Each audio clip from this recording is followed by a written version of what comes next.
Happy 4th, Yankee fans.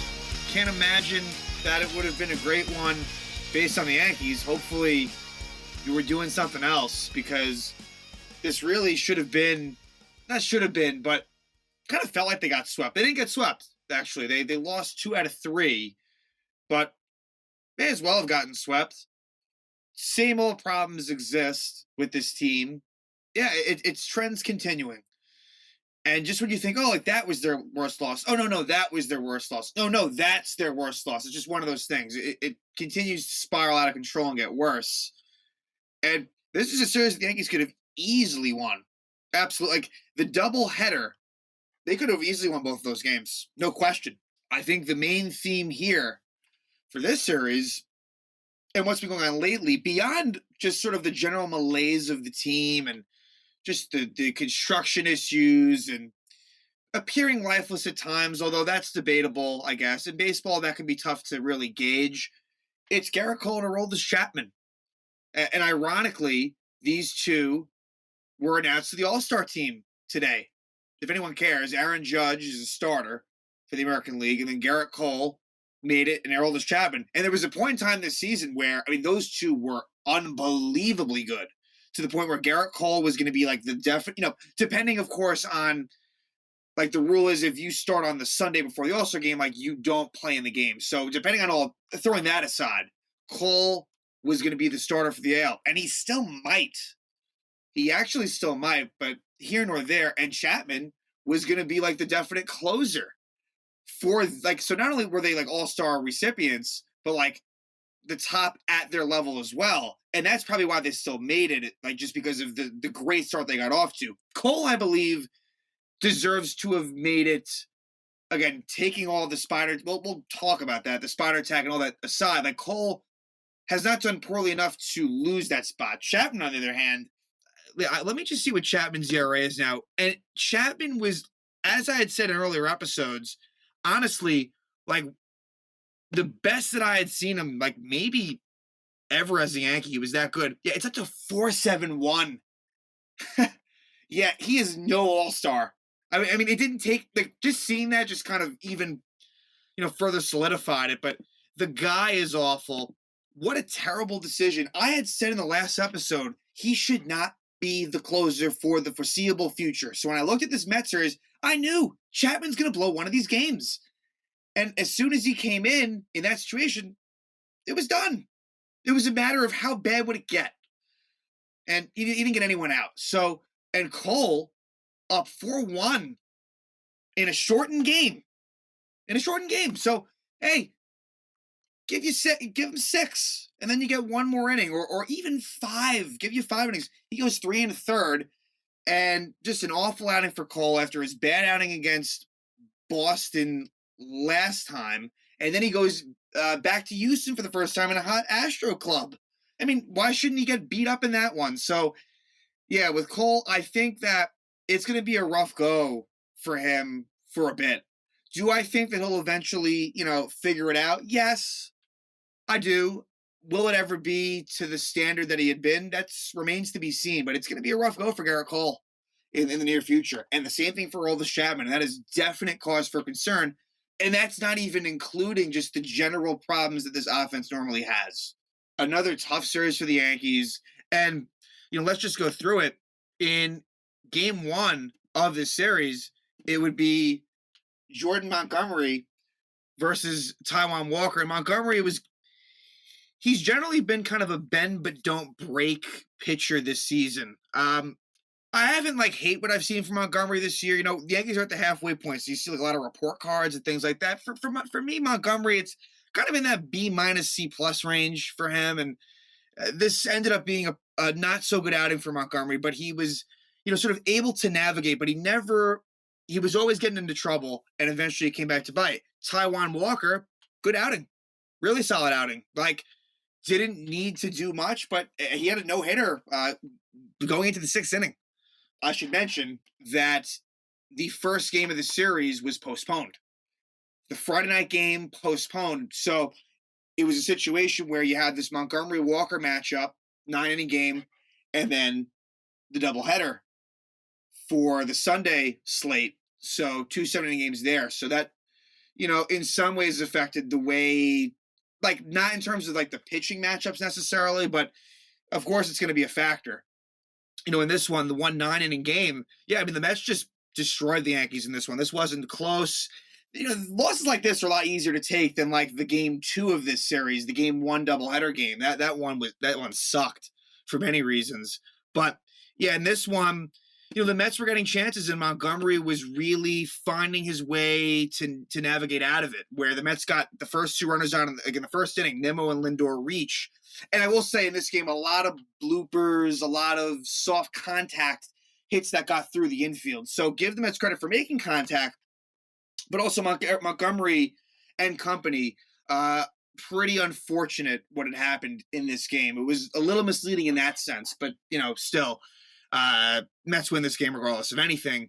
But yeah, Montgomery escapes that first inning jam, and in the third inning, he would get into a little bit of a jam where there was a pass ball on Gary Sanchez, which kind of led to some problems, but he was able to get out of it. And Yankees weren't doing anything offensively. Montgomery was, scoreless through 4. Then the 5th rolls around, and with 1 out, Nimmo singles, Lindor singles, Dom Smith RBI single, Pete Alonso walk, and that was it for Montgomery. So it's 1-0 at this stage. First and second, no, bases loaded. Bases loaded, 1 out at this point, and they bring in Lucas Licky. So the Licky usage is getting strange. It's becoming weird. So it went from a time where Lucas Licky wasn't being used enough, in my opinion, and they were using guys like Wandy Peralta over him. Now it's too much. Licky he's exposed kind of at this point, or it's just a rough stretch. But do not like the fact, I would have left Montgomery in there, to be honest. He was only at 86 pitches. And again, he's good at getting out of jams. That's just the way he is. But if you're going to take him out, don't bring in Lucas Licky. That would not have been my move in that situation. I wouldn't have gone there. And in this spot, he did okay. McCann gets a bloop RBI single. Then Conforto flies out, no advance. But then there was a wild pitch on Licky, which, I mean, I think Sanchez was partially to blame on that, if memory serves. So that makes it 3-0. So that was a big. So where Licky, like in that situation, he actually didn't do so bad. He really didn't. But 3-0 Mets at this point. And then the top of the 6th, Justin Wilson's horrendous season continues.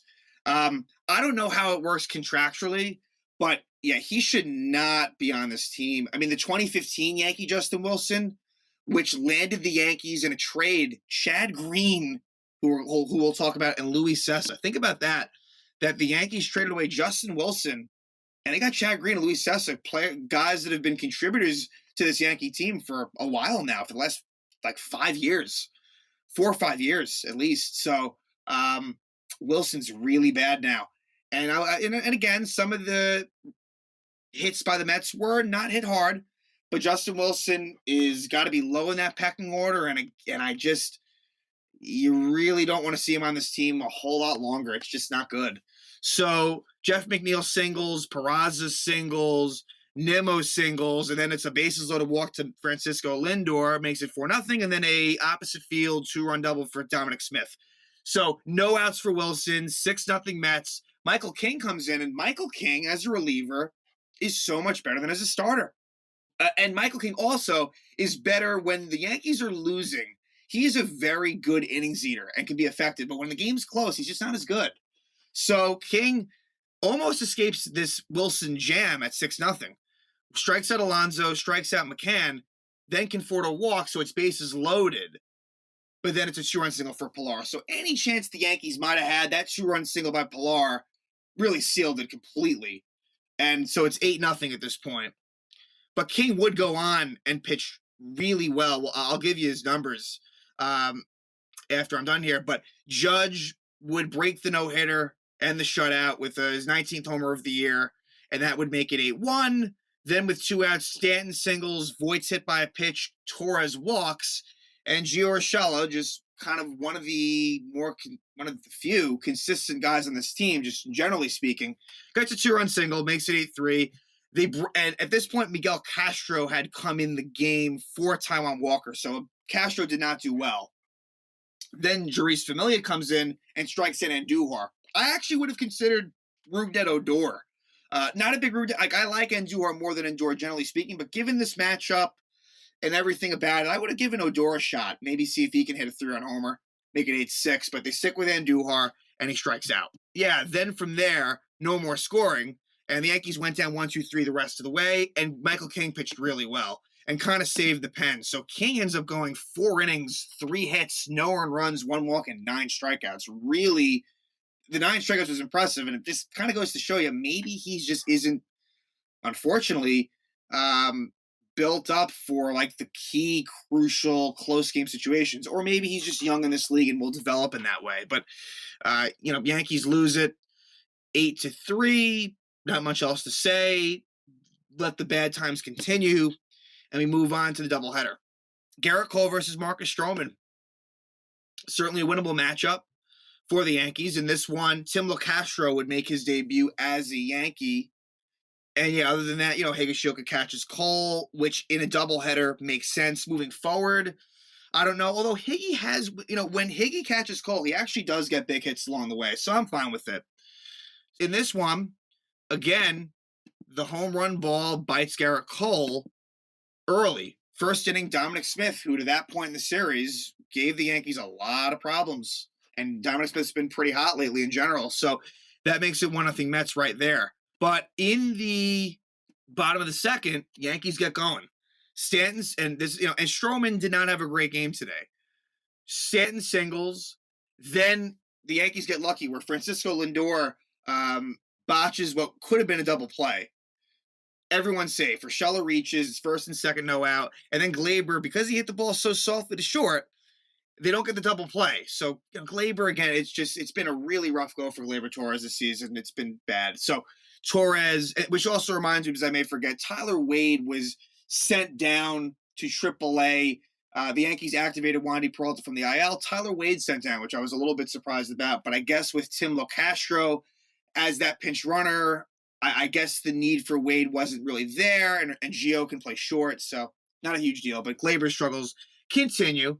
Gardner gets hit by a pitch, so it's bases loaded, 1 out, and Kyle Higashioka, as he's done at times, gets a big hit, 2-run double.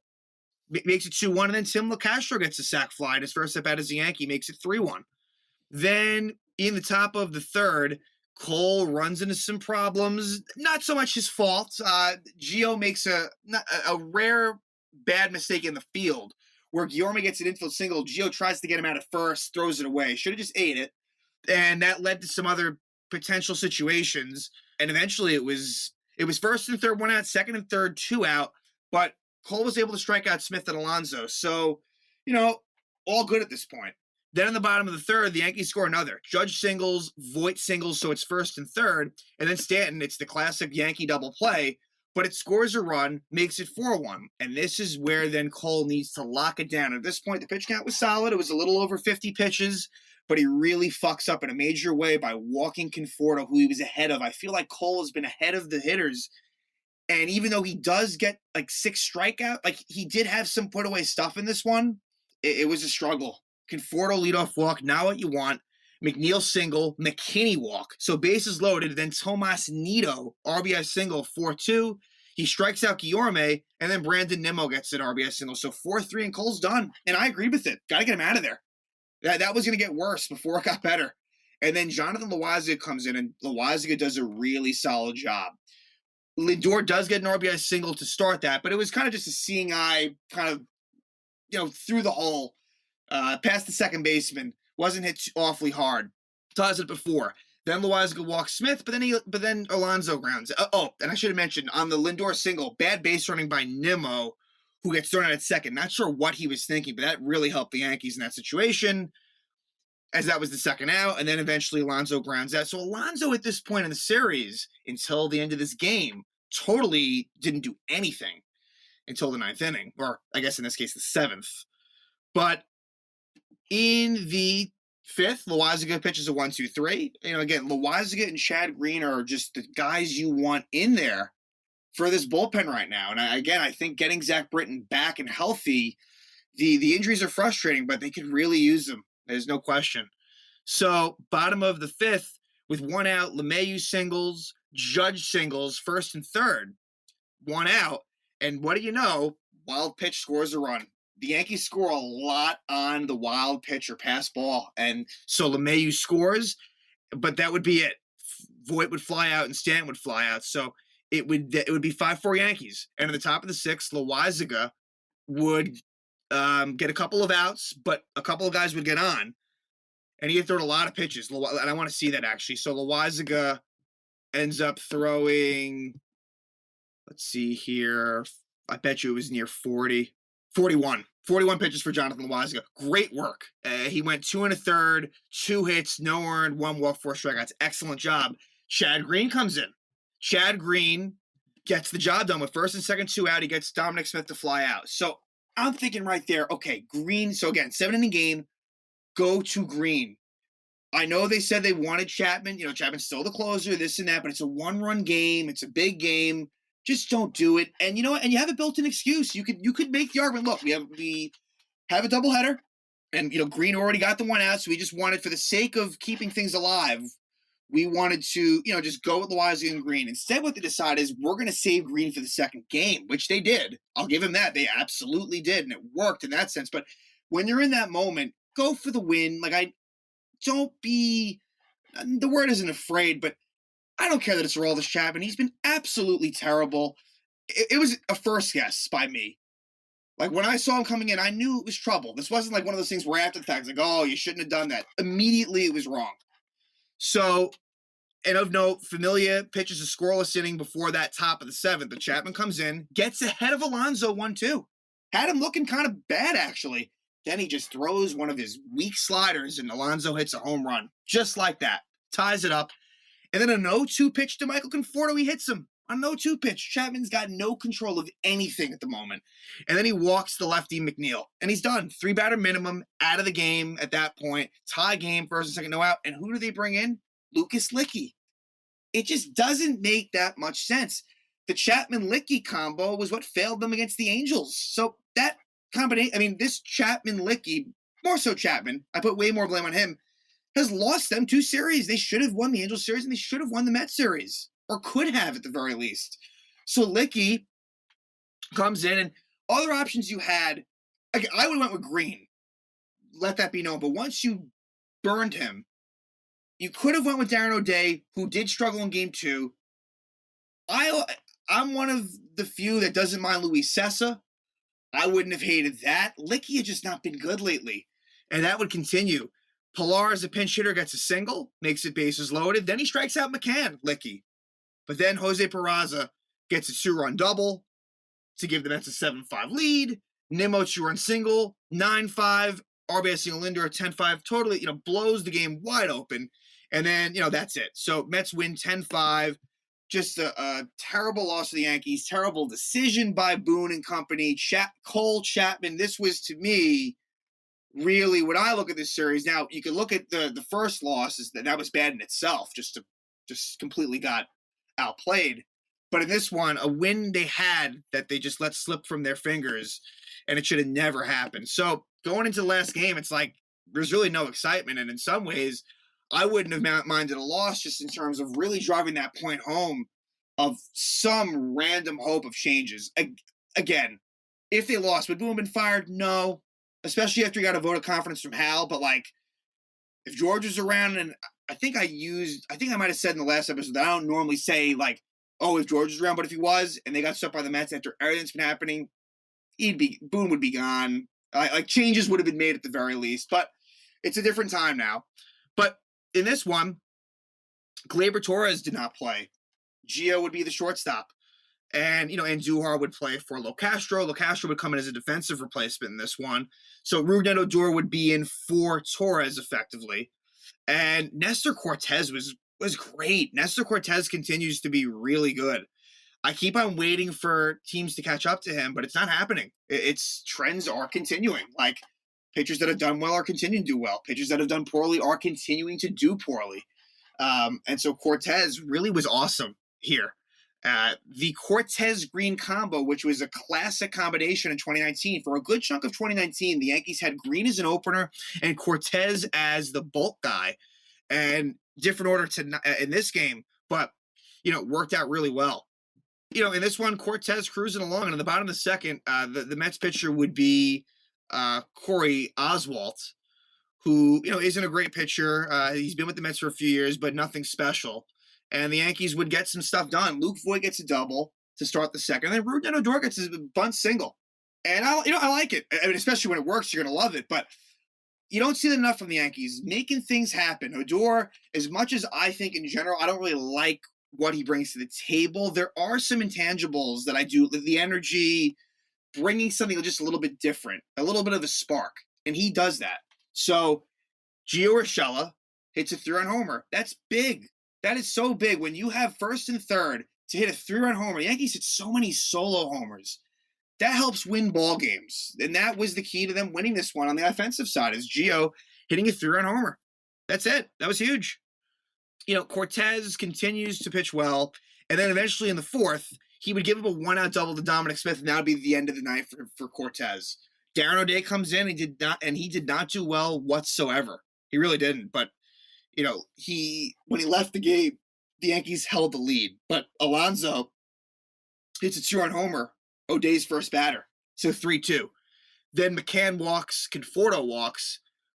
Luckily for O'Day, he would then get the job done as Pilar would ground into a force.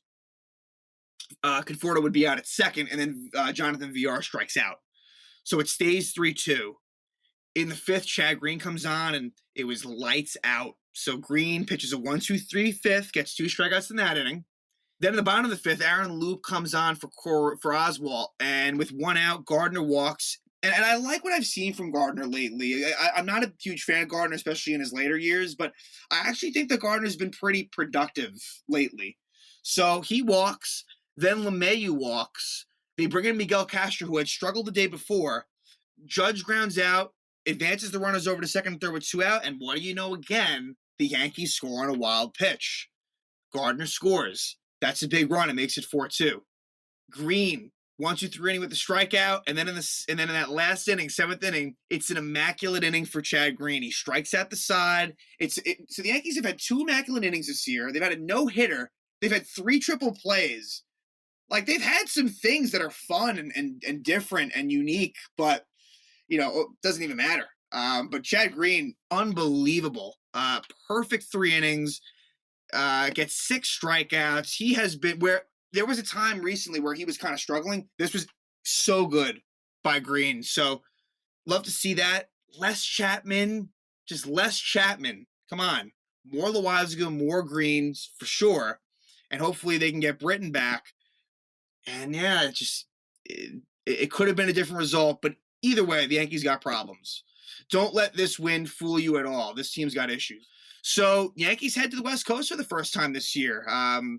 They had played Texas early, when Kluber got the no-hitter. So they have played an AL West opponent, but this will be the first time, where you'll have that 3-hour time difference. So they head to Seattle, and Seattle's been playing well. Seattle has a better record than the Yankees. I don't think many people would have thought that or even think that now. But let's just quickly look at some of the potential pitching matchups here. Domingo Germán versus Kikuchi for Seattle. Kikuchi made the All-Star team. This is edge Seattle. I mean, with the way Germán's pitching, absolute edge to Seattle. Kikuchi has a 3.18 ERA. Then we're looking, wait a minute.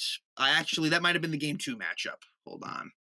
I think that might have been the Game 2 matchup. Yep. Game 1 is Jameson Taillon versus Justice Sheffield, the former Yankee. So the Yankees got Justice Sheffield in the Andrew Miller deal to Cleveland, where they got Clint Frazier and Justice Sheffield. Then the Yankees traded Justice Sheffield to Seattle when the Yankees acquired James Paxton.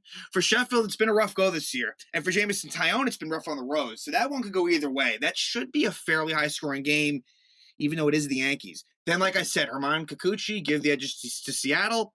And then the last game is Jordan Montgomery versus the young pitcher Logan Gilbert, who I think is fairly highly touted. So, yeah, we'll see what happens. And then they go to Houston. And then it's the All-Star break. So 3 with Seattle, 3 against Houston.